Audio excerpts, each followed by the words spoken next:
Right now, join talk about your internet safety and how it's seeming more and more fragile, especially with the Ashley Madison hack and with kids going back to school. We're going to help keep you safer online, you and your kids, from Startup Winnipeg, the chairman and the chairman of Startup Winnipeg and enterprise security expert Michael Legary. Welcome. Thank you. Now, so many things to talk about when it comes to internet safety. Let's begin before we get to the kids, because top of mind right now with many people, Ashley Madison, if a site's so secure, something that they try to keep things under wraps so well, if that can be compromised, then can your banking be compromised? Can this be compromised? Can that be compromised? I know that mine has been compromised. Well, in this case, they'll start with the fact that the Ashley Madison site and the other related internet properties, dating sites or pornography sites that were involved, none of them were incredibly secure whatsoever.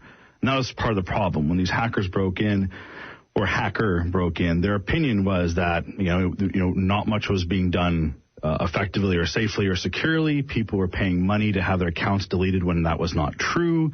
And they just had a really bad opinion about, why are people doing this? There was an ethics story behind it for the attacker or attackers. So it wasn't a very secure site, but the challenge is that people believed it was. And how do I tell the difference, right? So you'd think if you're paying, for many folks, they're paying hundreds, if not thousands of dollars to be on this site, you think there'd be some security. Yes. And really there was little to none compared to a bank or other systems, but you can't, one website looks like another. How do I tell the difference? Mm-hmm. Unfortunately, you can't. A lot of times the third-party services or ways of checking to see if a system's secure, it doesn't exist consistently yet. So I feel like what we'll often look for is the S, the HTTPS. Yep. So you're saying it's secure. Did Ashley Madison even have the S, or is that? It does, but all that really does is between your computer and their computer while you're talking, it's encrypted. So it prevents some people from seeing what's going on. But even that's not very secure anymore. So it's really, when you put information to these sites, this is truly the biggest lesson learned yet, where you really have to, judge why you're putting it there and what are the ramifications after. Because for some folks, they looked at this site once, debatably, back in 2006, 2007, 2008, and now it's coming back to haunt them, right? So it's really questioning not just about security, but the privacy aspects. Like, how long does data stay? So if somebody was on the site in 2006... Yeah. They can still be cited for that right now. They're in the list, if you will, and it's interesting. There's the interesting moral discussion of even the hacker manifesto had it there, which was, again, so the person logged into the site once looking to have an affair. Does that really matter? To the spouse, to the girlfriend, to the boyfriend, whatever, right? And it's an interesting situation because there's the information is provided, suggests something, but you really, again, everyone's got to have a one-on-one conversation now with their husband, wife, significant other about why exactly they were on that list. It wasn't me. It was some millennial who decided to use my email address. And is that a viable excuse? In theory. But give some theories to people right now, Michael Legary. It's, I think... the challenge with a lot of the data that was leaked is you can see patterns. And so, if an email address popped up there once, perhaps somebody's, should be given the benefit of the doubt. But when you see an email address paying for a transaction month after month for year after year, well, that's a different scenario, right? And that's the kind of information that's sitting in this leak. It's not just your name's on a list. It actually talks about how much money you paid over time and what address was involved. So it's tough to get out for some people. If you see a government email on the list, is there the chance that this is somebody else who just used somebody's email address who worked in the government? Or do you think that this could point to someone in the government? Yeah, for the government emails and a lot of those folks, the chance of it being spoofed or someone else, they're low, right? Not impossible, but definitely there'll be a direct investigation on that person. And, the way they use their computer, what websites they see on a regular basis, it's going to give them away if they're involved. Because you don't do this once. You're engaged in this kind of stuff all the time. And if you're using your work email, well, you're probably using your work web browser. You're probably using your work phone. And this isn't giving me the one little thing that gives them away. There's probably a pattern of activity there. And if you delete your web history and you delete everything, it's still there if they want to. It never truly deletes, especially at work, right? So same thing. If you delete your web browser at work, your history at work, you always have to assume that information is being stored for other purposes. They might even tell you. They should be telling you right up front about that privacy policy. They're storing this information. But you can't assume that because you deleted it went away. And this is just cold, hard proof of that. People paying money to delete something, the company said it was, and now we find out it was not the truth. And that's why all these lawsuits are happening, right? It's what they paid for didn't happen. 150 at 680 CJOB. Michael Laguerre is the enterprise security expert. He is just my internet security expert at large, and he's helping navigate internet security today for adults and for kiddies. We're going to get to kids' safety with back to school, but right now, in light of the Ashley Madison hack, we are looking at that. So what are some things, because I'm not going to judge from any sort of moral high ground here. If somebody wants to do Ashley Madison type activity online, if somebody wants to do any other activity, that's fine. How do you keep your activity more secret and safer? Well, if that's what you've chosen, really, some of the lessons, if you want to call them that, learned from the hack come down to the fact that, a lot of people are using their standard email address instead of a secondary email address, which surprised a lot of folks. People are using their work credit card instead of their home credit card, which got them probably in more trouble than their home credit cards. They weren't using a second credit card or a gift card or those types of things, or they changed their mind. So they signed up with a gift card. Yet, 3 months later, you see them spending $1,000 on the website for some reason, and they're using their personal credit card. So obviously something's occurred, right? Mm-hmm. It's this interesting situation where if you're going to get into that moral dilemma, the next moral dilemma you have is how fake of an identity do you set up? Well, yeah, if your email address is dahlia@cjob.com, you don't want to make dahliakurtz@hotmail.com because that's my fake email address. Yeah, and I think the high ground moralists out there, I think the one thing that they can be reassured of is if you put your picture on the internet now, whether or not you lie about your name, drag that into the Google image search, and it's probably going to come up with your real name nowadays. Drag that into the Facebook search. It's probably going to come up with your real name nowadays. So, it's very hard to hide, and you better be sure it's worth the risk, whatever that risk is, right? It's, it's not an easy decision. What about when you're talking about keeping your identity safe? Because there are people who might be afraid that somebody will make me look like I was on Ashley Madison or one of these sorts of sites. How do you keep your identity safe? Yeah, and again, there's a lot of folks claiming that, and some folks that have actually had that framing happen or blackmail happen. And a couple key things is one is make sure that your email address and the password you have for is kept secure. Now, a lot of folks might have multiple emails on their iPhone or Android device. And you have to make sure that when you set up your email, it's using SSL, like it's using a secure communication versus a non-secure. You can just Google, how do I set up secure email to get some instructions. But a lot of folks, when they set up these secondary emails on their phone, don't have them securely encrypted. So every time they check their email, their clear password is going across the internet. People can see it and use it and reuse it. And I'm having you check my phone when we go to news, right? So it's if you're going to use your email, go back and double check now. Is your email set up securely? Is your password being sent using SSL?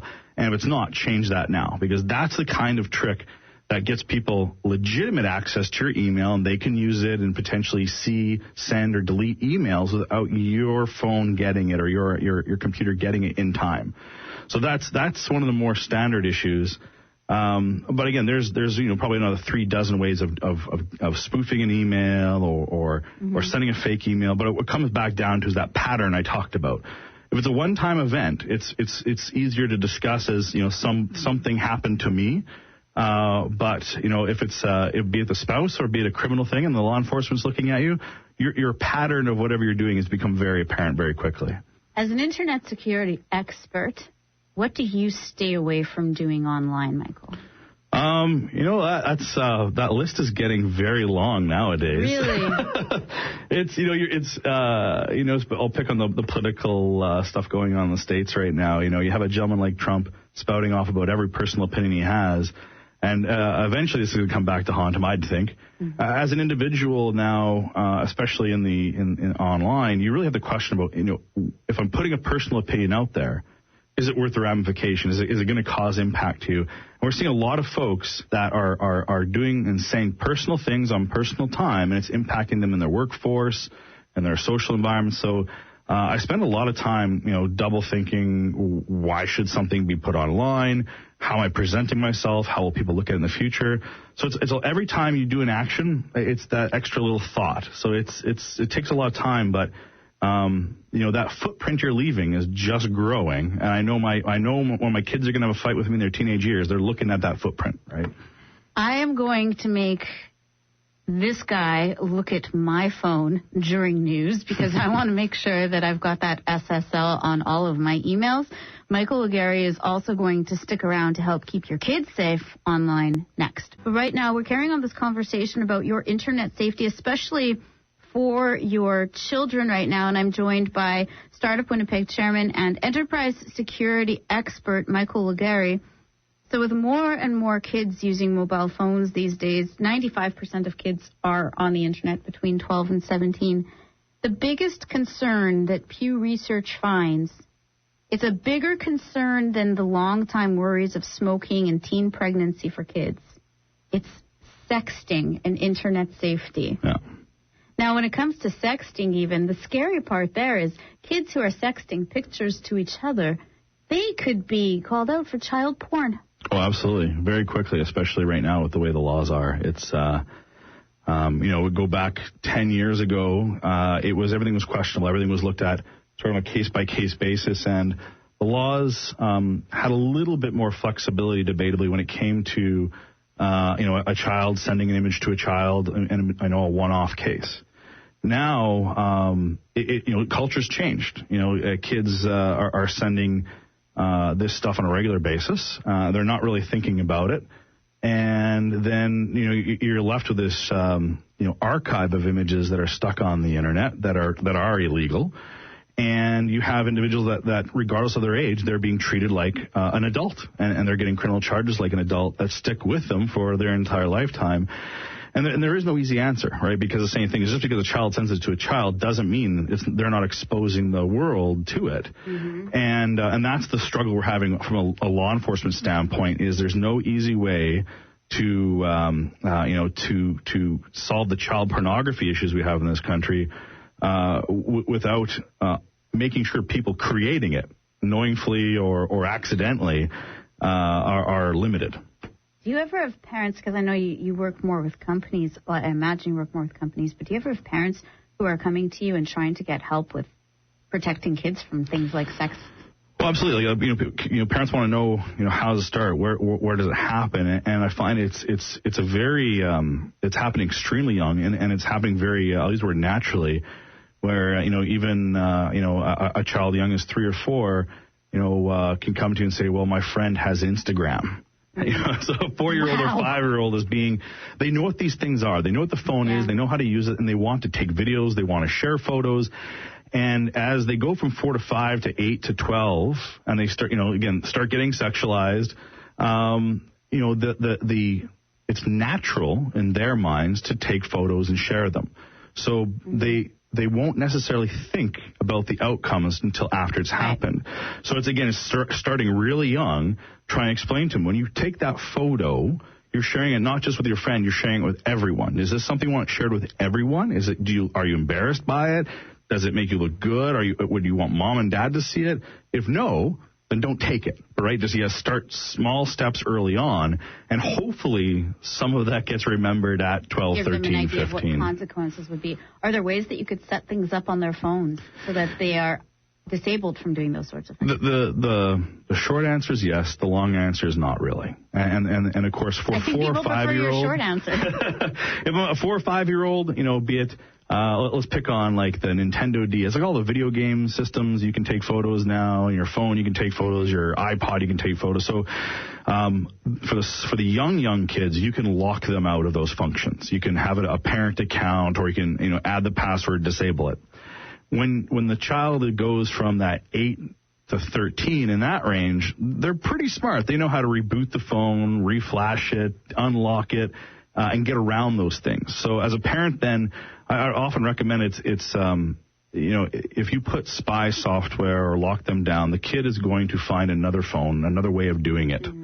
It's probably better to have that open conversation with them. Yeah, my niece always loses her phone. Poor thing. The phone always gets lost, and I think she saves the phones that get lost, and then her father buys her a new phone, and she's got Well, you need one while you're grounded, right? You need one while the other one's taken away, and that's it. They do that all the time. So you may not even know the devices your children are using, especially again in that 8 through 13.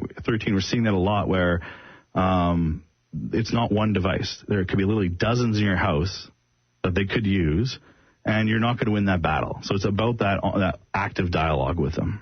209 at 680 CJOB. Keeping your kids safe online might keep your relationship with them safer online, too. So what are the biggest threats that you see to kids' safety online?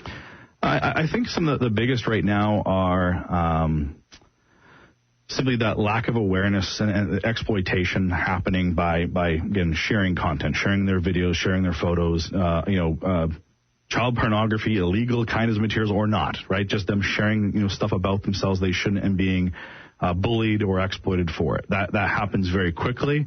And it's, as a parent, it's very tough to see because if, the online bullying now, you just can't look at Facebook, right? Again, there's, 8 or 9 different chat programs they're using at once.